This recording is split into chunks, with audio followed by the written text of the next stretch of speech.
Ikaw, Inday, no? Wala gyud kay laing gihuna-huna, ha? Puro ra gyud kakaon.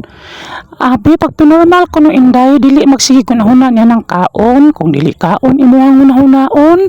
Magkuan po ka og mga duaan, mga dulaan.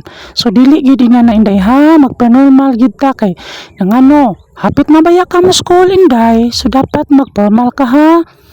Ay lagi, mama. Good girl man ko, mama, no. Dili man gyud ko magsupak-supak. Masunod man gyud ko ninyo ni lolo, ni kuya, ni mo mama. Samot na si papa kay tuwa sa gawas nagtrabaho. Inana gyud na siya, Inday, ha. Tumana gyud ang amo ang ipangsulti. Dili lang nako nimong mama, pati na si lolo nimo, si kuya. Kay importante kaayo nga magbinutan gyud ta. Maagi na siya, Inday, ha? Kay taon, si Inday, ikaw ba yun ang kanunay na mong makastorya kay isaon nga, bata pa man kayo imong igsuon nga